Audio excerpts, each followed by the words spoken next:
ये आकाशवाणी रायपुर है। प्रादेशिक समाचार बुलेटिन के साथ मैं रत्ना साहू।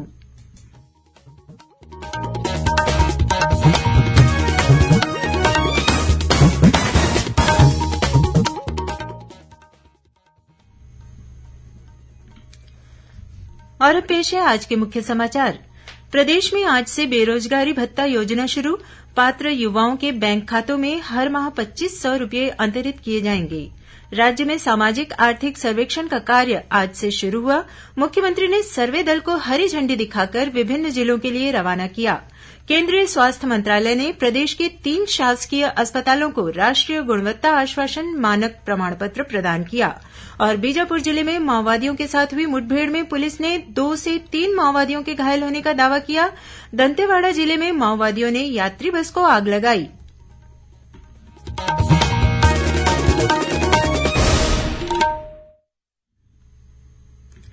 अब समाचार विस्तार से।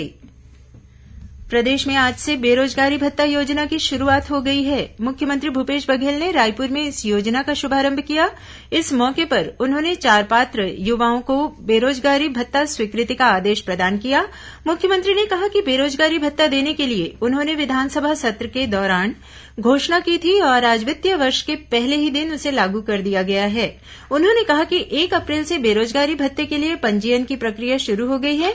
अप्रैल माह के किसी भी दिन बेरोजगारी भत्ते के लिए पंजीयन करने और पात्र होने पर 1 अप्रैल से ही बेरोजगारी भत्ता प्रदान किया जाएगा। श्री बघेल ने कहा कि युवा हमेशा बेरोजगार न रहें, इसके लिए उन्हें रोजगारमूलक प्रशिक्षण देने की भी योजना बनाई गई है। बेरोजगारी भत्ता योजना के तहत पात्र युवाओं के बैंक खाते में हर माह 2500 रूपये अंतरित किए जाएंगे।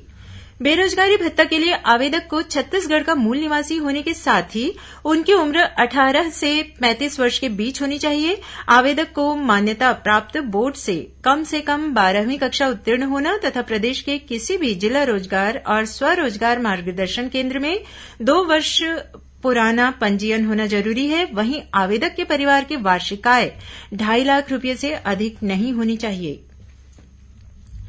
वहीं नेता प्रतिपक्ष नारायण चंदेल ने कहा है कि प्रदेश में कांग्रेस पार्टी ने अपने जन घोषणा पत्र में 10 लाख युवाओं को हर माह 2500 रूपये बेरोजगारी भत्ता देने की बात कही थी, लेकिन इस साल के बजट में बेरोजगारी भत्ते के लिए सिर्फ 250 करोड़ रूपये का प्रावधान रखा गया है। श्री चंदेल ने राज्य सरकार पर बेरोजगारी भत्ते के नाम पर युवाओं से धोखाधड़ी करने का आरोप लगाया है। उन्होंने कहा कि बेरोजगारी भत्ता देने के लिए इतने कठोर नियम बनाए गए हैं कि ज्यादातर युवा इससे वंचित ही रहेंगे। प्रदेश में सामाजिक आर्थिक सर्वेक्षण का कार्य आज से शुरू हो गया है। मुख्यमंत्री भूपेश बघेल ने रायपुर में आयोजित कार्यक्रम में सामाजिक आर्थिक सर्वेक्षण का शुभारंभ किया। इस मौके पर उन्होंने सर्वे दल को हरी झंडी दिखाकर प्रदेश के विभिन्न जिलों के लिए रवाना किया। सर्वेक्षण का यह कार्य प्रदेश में 30 अप्रैल तक चलेगा। इस दौरान सर्वेक्षण दल ग्रामीण क्षेत्रों में घर घर जाकर मोबाइल एप्लीकेशन के माध्यम से सर्वे का कार्य करेंगे। इस अवसर पर मुख्यमंत्री ने कहा कि वित्तीय वर्ष की शुरूआत के साथ ही राज्य सरकार ने जनहित में सामाजिक आर्थिक सर्वेक्षण का कार्य शुरू किया है। इससे नई योजनाओं को बनाने और उनका बेहतर क्रियान्वयन कर लोगों को अधिक से अधिक लाभ दिलाने में मदद मिलेगी। सर्वेक्षण का उद्देश्य केंद्र और राज्य सरकार की जन कल्याणकारी योजनाओं का लोगों के जीवन स्तर पर पड़ने वाले प्रभाव का आकलन करना है। मुख्यमंत्री ने कहा कि सर्वे से विभिन्न योजनाओं से वंचित हितग्राही नई सूची में शामिल होंगे और उन्हें सरकारी योजनाओं का भरपूर लाभ मिलेगा। केंद्रीय स्वास्थ्य मंत्रालय ने प्रदेश के 3 शासकीय अस्पतालों को राष्ट्रीय गुणवत्ता आश्वासन मानक प्रमाण पत्र प्रदान किया है। इनमें सरगुजा जिले के सीतापुर सामुदायिक स्वास्थ्य केंद्र, महासमुंद के कोमाखान प्राथमिक स्वास्थ्य केंद्र और कोरबा जिले के गोपालपुर शहरी प्राथमिक स्वास्थ्य केंद्र शामिल हैं। गौरतलब है कि केंद्रीय स्वास्थ्य मंत्रालय की टीम ने बीते फरवरी माह में इन तीनों अस्पतालों का निरीक्षण कर वहां मरीजों के लिए उपलब्ध कराई जा रही सुविधाओं की गुणवत्ता का परीक्षण किया था। टीम ने इस संबंध में मरीजों से फीडबैक भी लिया था। मरीजों की बेहतर स्वास्थ्य सुविधाएं उपलब्ध कराने के लिए इन अस्पतालों को राष्ट्रीय गुणवत्ता आश्वासन मानक प्रमाण पत्र प्रदान किया गया है। बीजापुर जिले में आज सुरक्षा बलों और माओवादियों के बीच हुई मुठभेड़ में पुलिस ने 2 से 3 माओवादियों के घायल होने का दावा किया है। जिले के अतिरिक्त पुलिस अधीक्षक ने बताया कि माओवादियों की उपस्थिति की सूचना पर गंगालूर थाना क्षेत्र से डीआरजी, सीआरपीएफ और एसटीएफ की संयुक्त टीम को सर्चिंग के लिए रवाना किया गया। इसी दौरान सावनार और तोड़का के जंगल में माओवादियों ने सुरक्षा जवानों पर फायरिंग शुरू कर दी। इसके बाद जवानों ने भी जवाबी कार्रवाई की। दोनों ओर से करीब आधे घंटे तक हुई फायरिंग के बाद माओवादी जंगलों का फायदा उठाकर वहां से भाग गए। घटना के बाद इलाके की सर्चिंग के दौरान सुरक्षा बलों ने माओवादी वर्दी, पिट्ठू और दैनिक उपयोग की सामग्री बरामद की है। इस बीच दंतेवाड़ा जिले में माओवादियों ने नारायणपुर से बेलाडीला तक चलने वाली एक यात्री बस में आग लगा दी। मिली जानकारी के अनुसार मालेवाही और बोदली के बीच माओवादियों ने बस को रोका और यात्रियों को नीचे उतारकर बस में आग लगा दी। सभी यात्री सुरक्षित बताए जा रहे हैं। बस में 40 यात्री सवार थे। घटना के बाद सुरक्षा बल के जवान मौके पर पहुंच गए हैं। इधर नारायणपुर जिले में कुकड़ाझोर से आकाबेड़ा के बीच माओवादियों ने एक निजी कंपनी के केबल जलाकर मार्ग को अवरुद्ध किया। केंद्र सरकार ने डाकघर बचत योजनाओं के लिए इस वर्ष अप्रैल से जून की तिमाही के लिए ब्याज दरों में बढ़ोतरी की है। केंद्रीय वित्त मंत्रालय के आर्थिक मामलों के विभाग ने बताया है कि राष्ट्रीय बचत प्रमाण पत्र एनएससी पर सबसे अधिक ब्याज दर बढ़ाई गई है। यह 7% से बढ़कर 7.7% हो गई है। सुकन्या समृद्धि बचत योजना पर अब ब्याज दर 8% हो गई है। यह पहले 7.6% थी। पीपीएफ और बचत जमा योजना पर ब्याज दर 7.1 और 4% हो गई है। वरिष्ठ नागरिकों के लिए बचत योजना पर 8% की जगह 8.2% ब्याज मिलेगा। किसान विकास पत्र पर ब्याज दर 7.2% से बढ़कर 7.5% हो गई है। किसान विकास पत्र की परिपक्वता अवधि 120 महीने से घटाकर 115 महीने कर दी गई है। सरगुजा जिले के मैनपाट में बीते दिनों बारिश के साथ ओलावृष्टि हुई, जिससे किसानों की फसलों को काफी नुकसान पहुंचा है। नुकसान का आकलन करने के लिए आज जिला कलेक्टर कुंदन कुमार ने प्रभावित किसानों से मुलाकात की। इस दौरान उन्होंने राजस्व अधिकारियों से 15 दिनों के भीतर फसलों के नुकसान का आकलन कर मुआवजा राशि उपलब्ध कराने के निर्देश दिए। हज यात्रा के लिए इस वर्ष छत्तीसगढ़ से 649 लोगों का चयन किया गया है।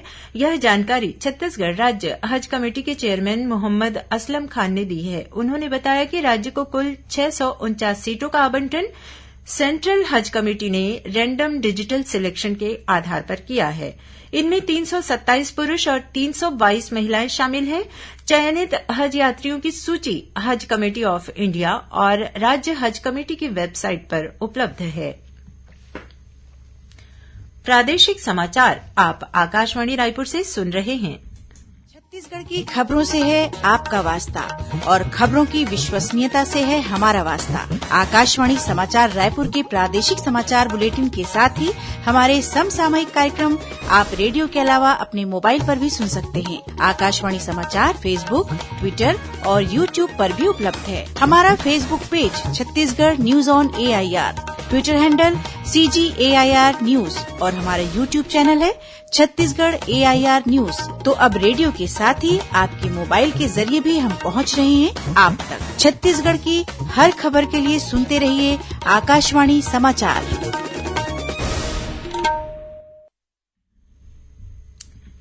और अब आगे बढ़ते हैं बाकी के समाचारों की ओर। रायपुर विकास प्राधिकरण RDA के अध्यक्ष सुभाष धुप्पड़ ने कहा है कि फ्लैट्स, प्लॉट, दुकानों और अन्य संपत्तियों के बिक्री के लिए कोई भी एजेंट तथा ब्रोकर की नियुक्ति नहीं की गई है। यदि कोई एजेंट किसी भी व्यक्ति को उसकी इच्छा के अनुसार फ्लैट दिलाने का आश्वासन देता है तो यह बात पूरी तरह से गलत है। श्री धुप्पड़ ने कहा कि जिन लोगों को फ्लैट, प्लॉट और दुकानें खरीदना है वे सीधे रायपुर विकास प्राधिकरण के मार्केटिंग शाखा से संपर्क कर सकते हैं। गौरतलब है कि रायपुर विकास प्राधिकरण द्वारा EWS फ्लैट्स का आवंटन लॉटरी से और अन्य फ्लैट्स, प्लॉट, दुकानें, हॉल आदि का आवंटन निविदा के जरिए किया जाता है। मुख्यमंत्री भूपेश बघेल से कल रायपुर में रायगढ़ जिले की पर्वतारोही याशी जैन ने मुलाकात की। इस दौरान याशी ने मुख्यमंत्री को बताया कि वे माउंट एवरेस्ट की चढ़ाई के लिए जाने वाली 15 सदस्यीय टीम में छत्तीसगढ़ की एकमात्र सदस्य हैं। माउंट एवरेस्ट फतह करने निकली उनकी टीम का यह अभियान 1 अप्रैल से शुरू होकर 45 दिनों तक चलेगा। मुख्यमंत्री ने याशी जैन का उत्साहवर्धन करते हुए उन्हें शुभकामनाएं दी और प्रोत्साहन राशि के तौर पर 5 लाख रूपये देने की घोषणा की। इस मौके पर मुख्यमंत्री ने याशी द्वारा माउंट एवरेस्ट फतह के बाद वहां फहराए जाने वाले भारतीय राष्ट्रीय ध्वज और गढ़बो नवा छत्तीसगढ़ ध्वज का विमोचन किया। श्रोताओं, कल रविवार को हल्बी में साप्ताहिक समाचार बुलेटिन प्रसारित किया जाएगा। करीब 15 मिनट अवधि का यह साप्ताहिक समाचार बुलेटिन सुबह 7:30 बजे से आकाशवाणी केन्द्र जगदलपुर से प्रसारित किया जाएगा। इसे बस्तर संभाग में सुना जा सकेगा। प्रादेशिक समाचार एकांश आकाशवाणी रायपुर द्वारा प्रस्तुत कार्यक्रम जिले की चिट्ठी का प्रसारण कल शाम 6:05 से 6:10 तक किया जाएगा। इस कार्यक्रम को छत्तीसगढ़ स्थित आकाशवाणी के सभी केन्द्र रिले करेंगे। इस बार के अंक में गरियाबंद जिले की गतिविधियों के बारे में जानकारी दी जाएगी। राजस्व मंत्री जयसिंह अग्रवाल ने आज कोरबा जिले के प्रियदर्शनी इंदिरा स्टेडियम में मिलेट्स कप क्रिकेट प्रतियोगिता का शुभारंभ किया। कृषि विभाग द्वारा आयोजित इस प्रतियोगिता में प्रदेश भर की 12 टीमें भाग ले रही हैं। और अब पेश है मौसम का हाल। मौसम विभाग ने अगले 4 घंटों के दौरान सुकमा, दंतेवाड़ा, बस्तर और इससे लगे जिलों में गरज चमक के साथ अंधड़ चलने, वज्रपात होने और ओलावृष्टि की संभावना जताई है। और अब कुछ खबरें संक्षेप में। मुख्यमंत्री भूपेश बघेल ने जननेता बिसाहू दास महंत और लोक नाचा के जनक दाऊ दुलार सिंह मंदरा जी की जयंती पर उन्हें नमन किया है।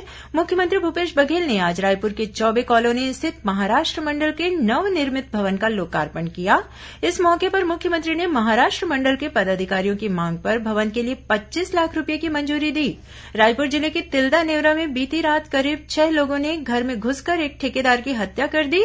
वहीं उसके बेटे और पत्नी को गंभीर रूप से घायल कर दिया। बताया जाता है कि इन हमलावरों ने ठेकेदार से 1 लाख रुपए की मांग की थी। धमतरी जिले के दोनर गांव में गाज गिरने से खेत में काम कर रहे किसान की मौत हो गई और नारायणपुर जिले के रिजुल देवांगन का चयन छत्तीसगढ़ क्रिकेट संघ अंडर 16 की प्लेट कंबाइंड टीम में हुआ है।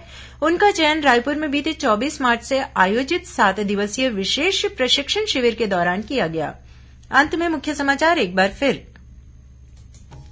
प्रदेश में आज से बेरोजगारी भत्ता योजना शुरू। पात्र युवाओं के बैंक खातों में हर माह 2500 रूपये अंतरित किए जाएंगे।